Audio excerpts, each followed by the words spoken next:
Hey volunteers, in the last video I talked about the first reason why we do Sunday school, which was basically to be the launch pad for parents to use for them to develop authentic faith in their kids. Because it's with their parents in that other 166 hours of the week where life change is most likely going to happen. So we want to launch them into that really well. But the second reason I'm going to share with you today is also very important. You see, every child needs their parents. I've said that a few times, but every child also needs other Christian adults in their life along the way. And I know those two things might sound like they contradict each other, but they don't. Eventually, every child starts to hold back from their parents. Every child has a tendency to eventually, if they aren't already, hide from their parents, hide thoughts that they have, even hide hopes and dreams that they have for whatever reason. Maybe it's that they're ashamed of them, or that they don't want to disappoint us, or any one of 100 other different reasons. And they're also going to hide mistakes that they make too. I wish it wasn't the case, but it is the reality. And I know this not just from research, but because we all did the same. Eventually, we all just end up holding back things from our parents. And now as a parent, as I'm thinking about that and knowing that my kids are going to get there, I want to have other people in their life that they might turn to instead.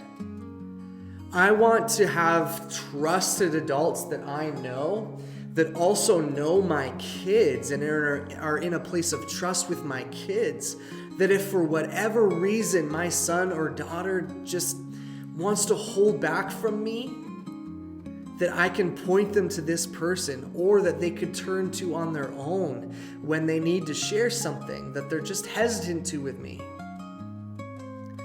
And as hard as that might be for me, I think that would be me being a good parent for them. To have ready for them what they need to be pointed back to God, because that's my responsibility. And so I want to have other Christian adults ready to do that for those times when they might hold back from me.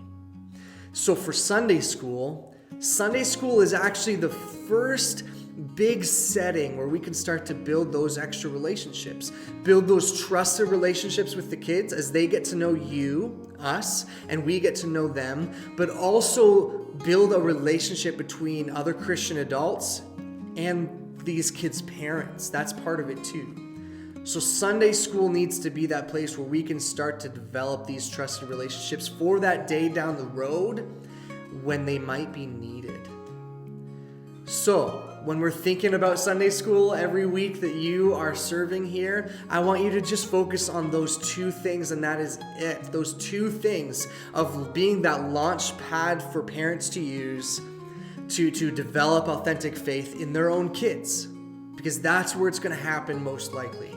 But then also to be developing that trusted relationship with the kids who are in your group, them getting to know you and you getting to know them in a way of trust, for that one day down the road when the parents may look to you to be that extra trusted relationship for their kids. Hopefully many years down the road, but it will likely happen for all of our kids one day. And I think when we focus on just those two things, this pressure to be perfect can actually just come off. We can just focus on being ourselves with these kids. That it no longer becomes about this amazing game plan you have for your small group of Sunday school students, but all about them getting to know you and you getting to know them, and you just leaving behind one small thing that they can remember throughout the week. And that's it. And you know what? That can actually happen even if your entire plan failed and nothing went the way that you hoped it would. They can still get to know you better by watching how you react, and you can still leave them behind with something to remember that their parents can then use in their own teaching. I hope that encourages you, and let's focus on these two things and let everything else kind of fade into the background, and I think we'll be really effective as a team. Thanks for all you do, and thanks for making it to the end of the video. We'll see you next time.